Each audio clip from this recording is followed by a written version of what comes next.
पथरोट गावात मेळघाट मतदारसंघाचे महायुतीचे उमेदवार केवलराम काळे यांना प्रचंड प्रतिसाद मिळतोय। पथरोट गावातील भाजप नेते व भारतीय जनता पार्टी जिल्हा उपाध्यक्ष सुधीर रसे, अतुल वाट व साहेबराव काठोळे सहित असंख्य कार्यकर्ते भाजपाचे उमेदवार केवलराम काळे यांच्या विजयाचा निर्धार करून पथरोट गावात जनसंपर्क साधत आहेत। महायुति के उम्मीदवार केवलराम जी काळे मेलघाट निर्वाचन क्षेत्र चुनाव लड़ रहे हैं। इस चुनाव क्षेत्र के अंदर यहाँ पर पथरोट के अंदर हम आए हैं। पथरोट के अंदर भारतीय जनता पार्टी के जिले के उपाध्यक्ष सुधीर भाऊ रसे है। जानेंगे उनकी प्रतिक्रिया क्या है, या मतदारसंघात काय होणार आणि या पथरोटमध्ये या संपूर्ण गावामध्ये एक सुधीर भाऊ रसेचा एक मोठा एक जनसंपर्क आहे आणि यावेळेस काय होईल। यावेळी या विधानसभेच्या निवडणुकीच्या निमित्तानं निश्चितच भारतीय जनता पार्टीला या मतदारसंघात मेळघाट मतदारसंघात चांगलं यश या ठिकाणी प्राप्त होईल। आणि आमच्या पथरोट गावाचा जर विचार केला तर हे पथरोट नेहमीच भारतीय जनता पार्टीच्या सोबत राहिलेलं गाव आहे। या ठिकाणी एक 70% पर्यंत मतदान या ठिकाणी भारतीय जनता पार्टीच्या उमेदवाराला होईल आणि आमचे केवलरामजी काळे प्रचंड मताधिक्यानं या मतदारसंघात निवडून येतील अशी आम्हाला खात्री आहे। हो, एकदा असं वाटते की 2009ची निवडणूक मला आठवत आहे।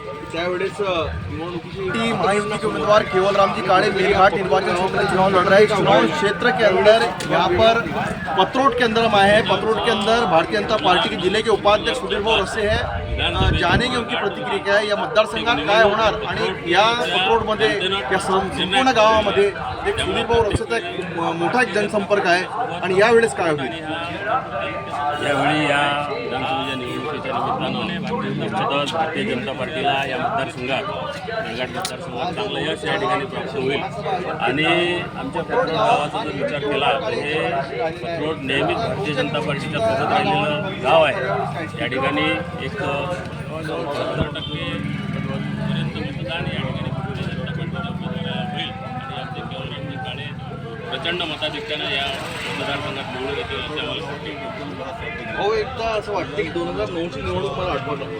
त्यावेळेस निवडणुकीची येणाऱ्या 20 तारखेला जनतेला काय म्हणणार की ही निवडणूक किती महत्त्वाची आहे, ज्या महायुती सरकारच्या ज्या योजना आहेत त्याचा लाभ मिळण्याकरता 2009-2014 विधानसभेची निवडणूक हे महत्त्वाची असते। प्रत्येक निवडणूक हे पथरोटच्या जनतेनं निर्णायक ठरवलेली आहे। त्यामुळे प्रत्येक भारतीय जनता पथरोट आणि हा येणाऱ्या काळामध्ये भारतीय जनता पार्टीकडून जनतेला खूप अपेक्षा आहे म्हणून ते भारतीय जनता पार्टीला समर्थन। आपल्याला असं पूर्णपणे वाटते की भाजपाची लोकसभेची निवडणूक त्याचा प्रभाव कुठेतरी मेळघाट मतदारसंघामध्ये सर्वात जास्त होणार आहे।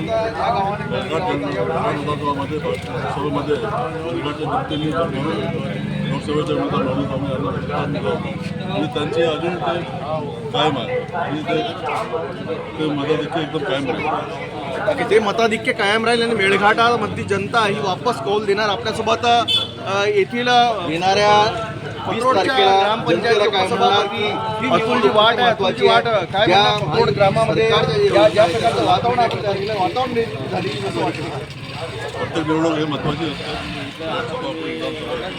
संध्याकाळी 7 जनतेने जे निवडून दिला त्यांच्यावर तुम्ही आता सभेला राहणारच आणि म्हणून लोकांचा प्रतिसाद आणि कुठल्याही प्रकारचा कालची काँग्रेसची सभा झाली त्यामध्ये लोकांना शंभर गाड्या आपल्याला पूर्णपणे वाटते की भाजपाची लोकसभेची प्रभाव कुठेतरी मेळघाटात आणायला लागेल। पण आज सर्वात जास्त होणार आहे। तुम्ही माहिती घेताय की आज कुठल्याही प्रकारचे बाहेरून कोणी गाडीनं स्पेशल आणणं किंवा ह्या वेगळा खर्च आमचा उमेदवार करू शकत नाही, कारण की त्याजवळ पैसे नसल्यामुळे काही विषयच नाही।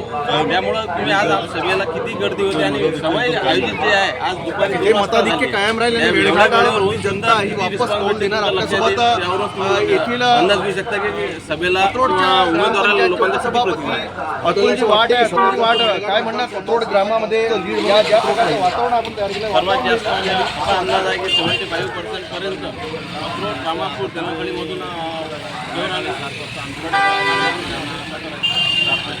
आपल्यासोबत अतुलची वाट होते ग्रामपंचायतचे उपसरपंच आहे आणि कुठल्याही प्रकारचा कालची काँग्रेसची सभा झाली त्यामध्ये या मतदारसंघामध्ये जवळपास 100 खासदार नवनीत राणा जे वरच्या या साईड धरणी जिल्ह्याच्या माजी खासदारांची साईड आहे जनसभा होत आहे आणि या जनसभेसाठी पत्रोड तुम्ही माहिती घेता की आज कुठल्याही प्रकारचे बाहेरून कोणी झाले असून केवळ आणि स्पेशल अन्न किंवा ह्या वेगळा खर्च आमचा उमेदवार करू शकत नाही कारण की त्याजवळ पैसे नसल्यामुळे काही विषय येत नाही.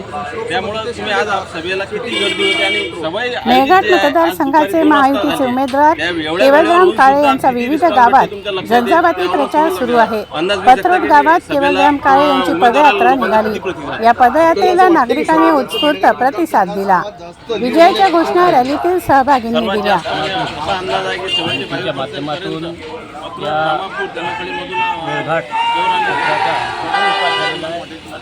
लाडकी बहीण योजना असो आपल्यासोबत अतुलची किंवा वाट होते ग्रामपंचायतचे शेतकऱ्यासाठी बिल माफ सरपंच आहे आणि बिल माफ असो या पुढं 5 जिल्ह्यामध्ये वर्षापर्यंत लाडका जनसंपर्क त्यांना आहे. बिल मागणी या नसो मतदारसंघामध्ये त्यानंतर खासदार शेतकऱ्यासाठी नवनीत राणा या जिल्ह्याच्या माजी 6,000 खासदारांची राज्य सरकारचे जनसभा होत 6,000 आहे. केंद्र आणि या सरकारचे जनसभेसाठी पत्रोड त्यानंतर निवासी, तुमच्या पत्रोड ग्रामवासी घरकुल असो जमा झाले असून आरोग्यासाठी योजना केवलराम अनेक काळे योजना येणाऱ्या 23 राज्य तारखेला सरकारनं आमदार राबवल्यामुळे होणार या प्रकारचं मत येथे यावेळेस व्यक्त निश्चितच करण्यात आलं आहे. मेळघाटमध्ये इथले जे 3.5 सर्कल जे येतात पत्रोड शिंदी धामणगाव गडी आणि कांडली सर्कल अशा 3.5 सर्कलमध्ये आपण प्रत्येक वेळेस पुढे राहिलेलो आहोत आणि यावेळेससुद्धा विकास केल्यामुळं अधिक पुढे राहील. येथील महिलांचं मनोगत सिटी न्यूजने जाणून घेतलं असता त्यांनी पहिली पसंती कमळालाच दिली आहे. लाडकी बहीण योजनेमुळे आपण समाधानी असल्याचं त्यांनी सांगितलं. किती मग यावेळेस मत कोणाला? काय नाव तुमचं? योगिता भोयर. काय तुम्हाला म्हणजे लाडली बहीण योजना फॉर्म भरला होता? हो हो. किती पैसे आले मग? 7,500. मग यावेळेस मत कोणाला देणार? कमळला. कमळ म्हणजे कोण? भाजप. म्हणजे पैसे मिळाले म्हणून मत देत आहे का? नाही नाही, तसंही पण आमचं ते मत त्यांनाच होतं आणि आताही त्यांनाच राहणार आहे. तुम्हाला मिळाले? किती पैसे भेटले? 7,500. मग आता पंजाले नाही नाही. मग कोणाला देता? सरकारने ज्या लाडक्या बहीण योजना काढल्या होत्या त्या संदर्भामध्ये मेळघाटाच्या जनतेला लाभ मिळाला. पत्रोडचे आपण काय नाव आहे तुमचं? माझं मुलीने दिला काय म्हणणार? किती पैसे मिळाले 7,500. यावेळेस? मग तुमचं मत कोणाला? आमचं जो आम्हाला पैसे मिळते ना त्यांनाच आम्ही मत देणार. म्हणजे कोणाला? आता जे हे कमळ. लाडक्या बहीण योजनेचा तुम्हाला लाभ मिळाला का आणि यावेळेस कोणाला मतदान करणार असं वाटते तुम्हाला? का?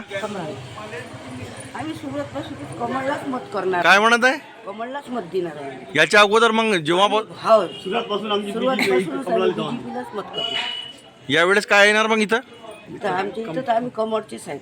पूर्ण कुटुंबच आमचं कमळचं आहे. लाडकी बहीण योजना निघाली त्याचा लाभ मिळाल्यामुळे कुठेतरी कमळ पुढे आहे मेळघाटात असं वाटते. हो सर, आम्ही सर्वप्रथम आम्ही पहिले याच्यातच देतो सर, कमळला BJP.